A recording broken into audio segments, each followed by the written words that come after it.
service de police intercommunale de Roissy, Pays de France. Voici votre drapeau.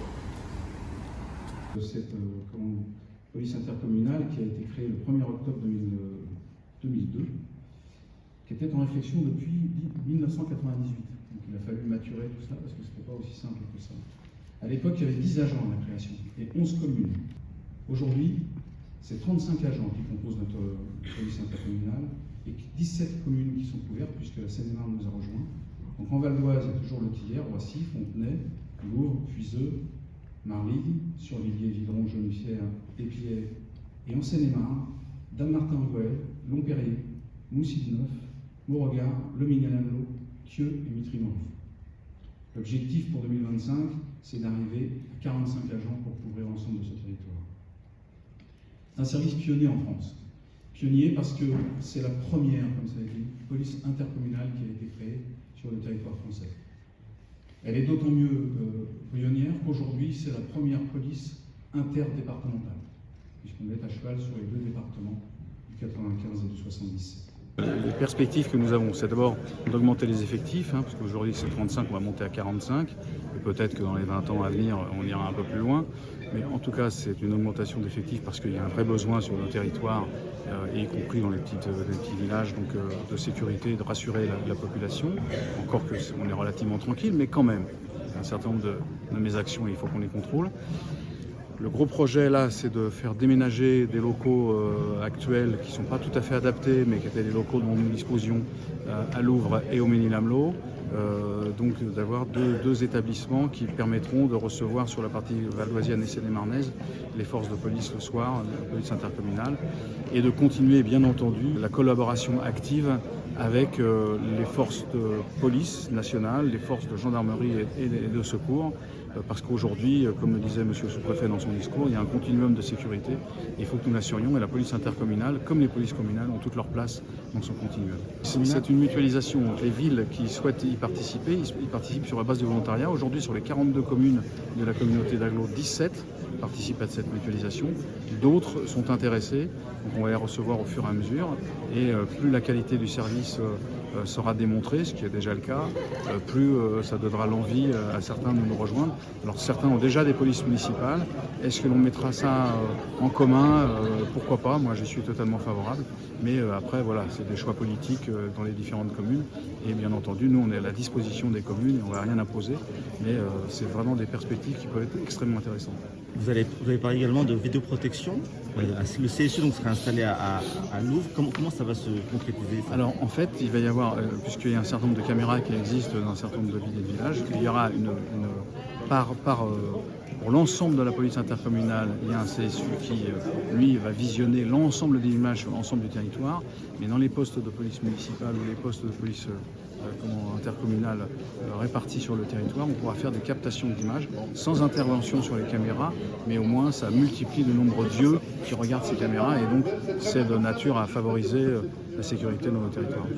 Comment se concrétise la police municipale à Longperrier, dans votre ville? Comme partout ailleurs, donc j'ai pris un temps plein pour et il passe régulièrement.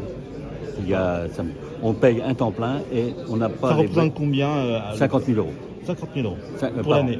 Pour l'année. Et on a un contrat de 6 ans. Donc la mutualisation est aujourd'hui essentielle et moi je me réjouis d'avoir au Mesnil-Amelot une équipe de police municipale de la communauté d'agglomération. Aujourd'hui, avec les effectifs de la police nationale, la mutualisation du commissariat de Villeparisis et de Chelles pour certains dossiers complique la vie à la fois des responsables, des commissaires et des agents de police. Et aujourd'hui, si on n'avait pas cette proximité de policiers municipaux sur nos territoires, eh bien on attendrait beaucoup plus la police nationale. Donc aujourd'hui, moi je me félicite de voir le travail qui est fait en commun et en complémentarité avec la police municipale et nationale sur nos territoires. C'est le maillon essentiel pour la tranquillité du maire que je suis en tous les cas. Bonjour Madame le maire. Bonjour. C'est les 20 ans de la police intercommunale. Mitry-Moreau est la plus grande commune dans le secteur de cette police intercommunale, du moins dans le secteur de la Seine-et-Marne. Comment cela se concrétise sur le terrain?